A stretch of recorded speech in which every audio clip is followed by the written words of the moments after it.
तो प्यारे बच्चों कैसे हो? आई होप कि सभी अच्छे होंगे। तो लॉकडाउन फिर से 17 मई के लिए बढ़ चुका है, तो कहीं ना कहीं हम लोग आने वाले टाइम पे भी वीडियो बनाते रहेंगे।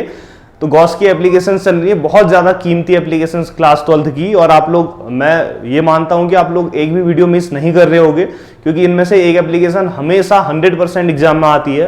तो आज मैं आप लोगों को सेकेंड एप्लीकेशन बताने वाला हूँ। तो सेकेंड एप्लीकेशन में क्या है कि किसी भी infinitely long charge seat electric field पता करना है।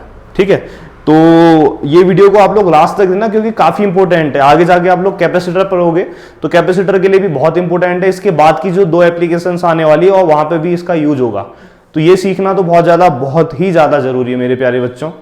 तो देखो फिर, पहले तो सीट समझते हैं। सीट मतलब क्या है? ये अपने आप में एक सीट है ना। मैप में देखो, मतलब ये देखो कि एक सीट है ना, ये सीट है। तो इस सीट को मैं ऐसा रख दिया। अब आप मेरे को एक बात बताओ, ये सीट है, इस सीट के कितनी तरफ लोग हो सकते हैं? उससे पहले मैं आप लोगों को इनफाइनाइट लॉन्ग सीट बताऊं। ये सीट को ऊपर को बहुत बड़ा कर दो, नीचे को इसका जो बॉटम वाला एरिया है उसको भी बहुत बड़ा कर दो, इधर वाला जो एरिया है इसको भी बहुत बड़ा कर दो, और ये एरिया भी बहुत बड़ा कर दो। तो कैसी बनेगी सीट? इनफाइनाइटली लॉन्ग बनेगी ना। ऊपर भी बहुत लंबी, कहां खत्म हो रही मुझे नहीं पता, इधर कहां खत्म हो रही मुझे नहीं पता, इधर कहां खत्म हो रही मुझे नहीं पता, नीचे कहां खत्म हो रही मुझे नहीं पता। तो इसका मतलब एक पार्टीशन हो गया आपके और मेरे बीच। तो ये कह सकते हो इनफाइनाइटली लॉन्ग सीट। ठीक है, अब इसको मैंने कुछ चार्ज दे दिया, तो जैसे ही चार्ज दिया तो चार्ज इसमें पूरा डिस्ट्रीब्यूट हो जाएगा। तो ये क्या बन गई? Infinitely long charge seat. अब इससे इलेक्ट्रिक फील्ड कहां कहां होगा आप मेरे बच्चों बताओ। तो इससे इलेक्ट्रिक फील्ड की बात करूंगा तो इससे इलेक्ट्रिक फील्ड इससे परपेंडिकुलर बाहर की तरफ, इसमें कौन सा चार्ज दिया? प्लस चार्ज दिया है। तो प्लस चार्ज दिया तो इलेक्ट्रिक फील्ड प्लस से बाहर को होता है ना। एक तो आपकी तरफ को होगा, ऊपर को नहीं होगा, क्योंकि ऊपर कहां खत्म हो रही है मुझे नहीं पता, और एक मेरी तरफ होगा, क्योंकि इस सीट ने, इनफाइनाइट सीट ने क्या किया? हम दोनों के बीच में एक पार्टीशन कर दिया है। ठीक है, तो इस इनफाइनाइटली लॉन्ग चार्ज सीट को मैं ऐसे रख रहा हूं बोर्ड में, देखना बच्चों, ऐसे रख रहा हूं। आया समझ में? तो इनफाइनाइट लॉन्ग चार्ज सीट को जब मैंने ऐसे रखा तो इससे इलेक्ट्रिक फील्ड पता करना है। तो आप बताओ इस इनफाइनाइटली लॉन्ग चार्ज सीट से इलेक्ट्रिक फील्ड कहां कहां पता कर सकते हैं? इससे इलेक्ट्रिक फील्ड पता करना है सीट से, या तो आप इस सीट के उस तरफ पता कर सकते हो या इस सीट के इस तरफ पता कर सकते हो। ऊपर नीचे तो क्योंकि इनफाइनाइट है ना, कहां खत्म हो रही मुझे नहीं पता। आया समझ में? तो इस सीट से इलेक्ट्रिक फील्ड पता करना है, या तो यहां या यहां, कहीं पे भी आप पता कर लो, आप लोगों के ऊपर डिपेंड करता है। ठीक है, तो जब मैं इलेक्ट्रिक फील्ड पता करूंगा तो मैंने बोला गॉस की एप्लीकेशन से पता कर रहा हूं। तो गॉस की एप्लीकेशन से जब हम इलेक्ट्रिक फील्ड निकालते हैं तो आप लोगों को पता है कि गॉस थ्योरम कहां अप्लाई होती है? गॉस थ्योरम किसी भी क्लोज्ड सरफेस में अप्लाई होती है। तो मैं इस सीट से जाने वाली एक गॉसियन सरफेस लूंगा, इमेजिनरी सरफेस। ठीक है, ताकि मैं गॉस की थ्योरम अप्लाई कर सकूं। तो इससे जाने वाला, मैं इसके मिड से, इसके बीचों बीच से जाने वाला एक इमेजिनरी सिलेंडर ले लूंगा। क्या ले लूंगा? इसके मिड से जाने वाला एक इमेजिनरी सिलेंडर। ठीक है जी, अब आप लोग देखना फिर। अब मैंने फिगर थोड़ा सा यहां पे बना दिया मैंने ऑलरेडी। ये मेरी एक इनफाइनाइटली लॉन्ग चार्ज सीट है। इस सीट को मैंने जो दिया है प्लस क्यू चार्ज दिया है, तो ये मेरी इनफाइनाइटली लॉन्ग चार्ज सीट है। इस इनफाइनाइटली लॉन्ग चार्ज सीट से सपोज दैट मैंने पी पॉइंट पे, इस पी पॉइंट पे इलेक्ट्रिक फील्ड पता करना है। इस पी पॉइंट पे इलेक्ट्रिक फील्ड पता करना है, तो मैंने क्या किया? इस पी पॉइंट से जाने वाली एक इमेजिनरी सरफेस ले ली। इस पी पॉइंट से जाने वाली इमेजिनरी सरफेस, ये क्लोज्ड सरफेस है, इसको आप लोग बोल सकते हैं गॉसियन सरफेस। ठीक है, और ये जो सरफेस है इसको मैंने सिलेंड्रिकल बनाया। कैसा बनाया? सिलेंड्रिकल। और आप लोग देख पा रहे हैं ये सीट से जो इमेजिनरी सिलेंडर है आर पार जा पा रहा है। जैसे ये सीट है, इससे आर पार जाने वाला एक इमेजिनरी सिलेंडर बनाया। वो तो हम बना सकते हैं, दिमाग के अंदर कुछ भी कर सकते हैं, है ना। फिजिक्स मतलब कि हम लोगों का हो गया इमेजिनेशन। तो हमने इमेजिनेशन अगर नहीं कर रहे हम लोग तो कहीं ना कहीं बच्चों दिक्कत आएगी। ठीक है, तो मैंने पी पॉइंट पे पता करना था, तो इससे जाने वाली एक इमेजिनरी गॉसियन सरफेस ली। अब जो मेरी गॉसियन सरफेस है वो सिलेंड्रिकल है। तो आप लोगों को मैंने प्रीवियस टॉपिक में बताया था कि सिलेंडर में कितने एरिया रहते हैं। देखो, सिलेंडर में इधर वाला हिस्सा सर्कुलर होता है पहला, ये दूसरा हिस्सा भी सर्कुलर होता है, तीसरा कर्व होता है। तो टोटल किसी भी सिलेंडर में 3 क्रॉस सेक्शनल एरियाज होते हैं। किसी भी सिलेंडर में टोटल 3 क्रॉस सेक्शनल एरियाज होते हैं। ये सर्कुलर, एक क्रॉस सेक्शन।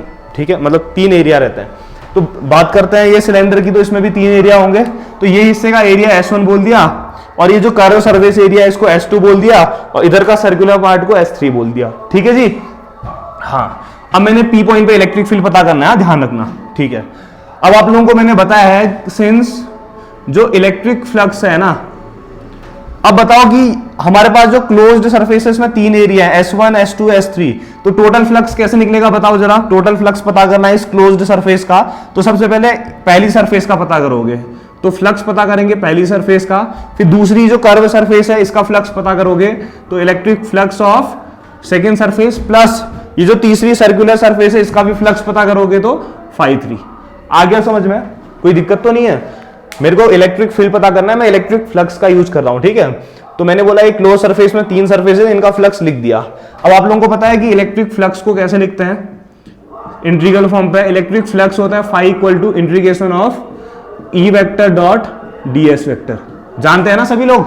हाँ, तो यहां पर को आप बताओ φ इक्वल टू कितना आ जाएगा, φ1 की जगह कितना आएगा, इंटीग्रेशन ऑफ पहली सरफेस के लिए कितना आएगा बताओ, E वेक्टर डॉट, देखो पहली सरफेस ये है, इस सरफेस का जो छोटा सा हिस्सा लिया है मैंने ds1 लिया है, तो कितना आ जाएगा ds1 प्लस φ2 की बात करूंगा तो φ2 क्या है, सेकेंड सरफेस का, सेकेंड सरफेस के छोटा सा हिस्से का एरिया मैंने ds2 लिया है, तो कितना आ जाएगा E vector dot ds2 vector plus जो φ3 है, φ3 कितना आएगा सेम ऐसे ही E vector dot ds3 vector. आप लोगों को एक बात और बताता हूं, हाँ सुनो, ये जो S1 सरफेस है इसका छोटा सा हिस्सा लिया है मैंने, ये ds1 है, और आप लोगों को पता है एरिया एक वेक्टर क्वांटिटी है, वो उस सरफेस से परपेंडिकुलर बाहर को होता है, तो ds1 की डायरेक्शन ऐसे दिखाई है। सेकंड सरफेस में छोटा सा हिस्सा लिया, इसका एरिया ds2, लेकिन मैंने बोला एरिया हमेशा परपेंडिकुलर होता है सरफेस से, तो इससे परपेंडिकुलर होगी ds2 की डायरेक्शन। सेम इसका छोटा सा हिस्सा मैंने बोला ds3 होगा, लेकिन परपेंडिकुलर बाहर की तरफ होता है एरिया वेक्टर, तो ds3 की डायरेक्शन ये। एज वेल एज आप लोगों को मैंने इलेक्ट्रिक फील्ड बताया था ना कि प्लस से इलेक्ट्रिक फील्ड बाहर को होता है, तो सीट ऐसे रखी है ऐसे, तो इससे इलेक्ट्रिक फील्ड या तो यहां को जाएगा यहां को, तो इस सीट से इलेक्ट्रिक फील्ड की डायरेक्शन ऐसे दिखा दी ये ई, और ऐसे ही इस सरफेस के लिए ई, ठीक है ना।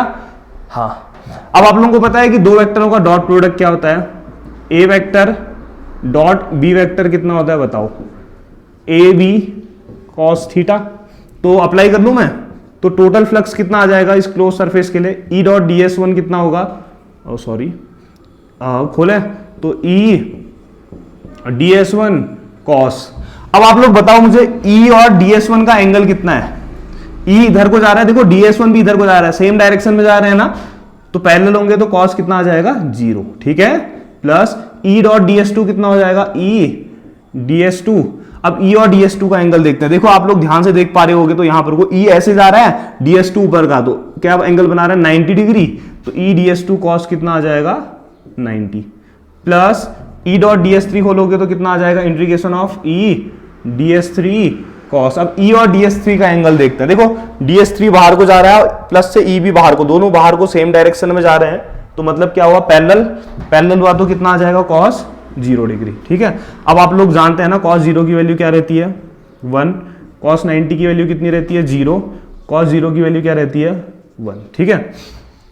तो cos 90 की 0 तो मल्टीप्लाई करोगे तो ये पूरा टर्म 0 आ जाएगा, तो φ इक्वल टू कितना आ जाएगा integration of E ds1, cos 0 की वैल्यू 1 होती है, 1 से मल्टीप्लाई करोगे इतना, प्लस 0 से इसको मल्टीप्लाई करोगे पूरा 0, प्लस इंटीग्रेशन ऑफ, देखो cos 0 के लिए 1 से मल्टीप्लाई करोगे E ds3, ठीक है। अब एक काम करते हैं, देखो दोनों जगह से E है इलेक्ट्रिक फील्ड और यूनिफॉर्म चार्ज डिस्ट्रीब्यूशन है, तो इलेक्ट्रिक फील्ड भी यूनिफॉर्म रहेगा, क्योंकि सिलेंडर में इधर से इधर तक इलेक्ट्रिक फील्ड इंटेंसिटी इधर तक सेम रहेगी। E कांस्टेंट है, बाहर ले लेता हूं, तो φ इक्वल टू कितना आ जाएगा E integration of ds1 plus E integration of ds3। अब आप लोग जानते हैं कि इंटीग्रेशन ऑफ dx कितना होता है x, तो इंटीग्रेशन ऑफ ds1 कितना हो जाएगा बताओ, E into s1 plus E into ds3 का कितना हो जाएगा s3, इक्वेशन नंबर 2, ठीक है जी, कोई दिक्कत तो नहीं है ना। अब इसके आगे सुनना, हाँ बच्चों, जो यूनिफॉर्म सिलेंडर होता है ना, यूनिफॉर्म सिलेंडर के दोनों साइड का जो एरिया होता है वो एक बराबर होता है। मतलब जैसे ये सिलेंडर है ना, सिलेंडर, यूनिफॉर्म सिलेंडर में इधर का सर्कुलर पार्ट का एरिया इक्वल टू इधर के सर्कुलर पार्ट का, ठीक है, ध्यान रखना। तो इन यूनिफॉर्म सिलेंडर, तो यूनिफॉर्म सिलेंडर में मैंने बोला दोनों सर्कुलर पार्ट एक बराबर होते हैं, तो ये वाले सर्कुलर पार्ट का एरिया कितना है S1 तो S1 किसके इक्वल होगा, इधर वाले सर्कुलर पार्ट, इसका एरिया कितना है S3। तो यूनिफॉर्म सिलेंडर में S1 इक्वल टू S3 होता है। तो सपोज दैट मैंने S1 और S3 को A ले लिया, क्या ले लिया, A, मतलब ये जो सर्कुलर पार्ट है इसका एरिया दोनों जगह A ले लिया, क्योंकि बराबर होता है ना, मैंने सपोज किया A है। तो रख दो इक्वेशन 2 में, लिखता हूं फिर नाउ इक्वेशन सेकेंड बिकम्स, तो कितना आएगा बच्चों, phi equal to E into S1 की जगह A plus E into S3 की जगह A। तो EA प्लस EA कितना आ जाएगा बच्चों, 2EA फाई। मेरे को ये इलेक्ट्रिक फील्ड पता तो करना था ना S1 सरफेस पे, P पॉइंट पे, हाँ, तो मुझे E पता करना है, ठीक है। अब आप लोगों को मैंने क्या बताया है, गॉस की एप्लीकेशन बताई है, तो गॉस थ्योरम यूज करनी पड़ेगी ना मेरे बच्चों। तो अकॉर्डिंग टू गॉस क्या कहता है, किसी भी क्लोज सरफेस से जो टोटल फ्लक्स होता है वो कितना होता है, उस से इनक्लोज जो सरफेस है उसको कितना चार्ज दिया है, Q अपॉन एप्सिलॉन नॉट। अब तो ये तो मुंह में याद हो गया होगा आप लोगों को, है ना, कि phi equal to Q upon epsilon naught होता है। तो रख देते हैं Q upon epsilon naught equal to कितना, 2EA। E पता करना है तो 2A इधर भेज दो, तो E इक्वल टू कितना आ जाएगा, 2A इधर भेज रहा हूँ, हाँ, Q अपॉन एप्सिलॉन नॉट तो पहले से था, इंटू कितना आ जाएगा, 2A। अब देखो बच्चों मैं इसको कैसा लिख रहा हूँ, हाँ ध्यान से देखना, E इक्वल टू, थोड़ा अच्छा बना रहा हूँ, 1 अपॉन 2 एप्सिलॉन नॉट एक साथ ले लिया बच्चों, और साथ में Q अपॉन A एक साथ लिया। क्यों क्या होगा आप लोग जानते हो ना, कि मैंने आप लोगों को बताया है, पुरानी वीडियोस देख रहे होगे ना, यूनिफॉर्म चार्ज डिस्ट्रीब्यूशन करके एक मेरा लेक्चर है, बड़े प्यार से उसमें बहुत डिटेल से बताया है। तो किसी भी सरफेस की सरफेस चार्ज डिस्ट्रीब्यूशन अगर है उसमें, तो उसकी सरफेस चार्ज डेंसिटी कितनी होती है, sigma equal to charge upon area, याद है ना। तो Q अपॉन A की जगह सिग्मा रख दूं, तो E इक्वल टू कितना आ जाएगा, 1 upon 2 epsilon not into sigma. तो किसी भी यूनिफॉर्मली चार्ज इनफाइनाइट सीट की वजह से इलेक्ट्रिक फील्ड का formula 1 upon 2 epsilon not into sigma होता है। इसको अच्छे से लिख देता हूँ, हाँ ठीक है, और ये वीडियो हो जाती है क्लोज। तो E इक्वल टू कितना आ गया फिर, सिग्मा अपॉन 2 एप्सिलॉन नॉट।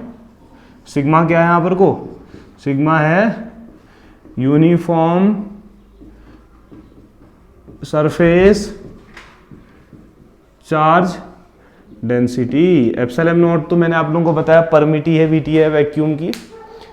ठीक है बच्चों, हो गया कंप्लीट, ठीक है।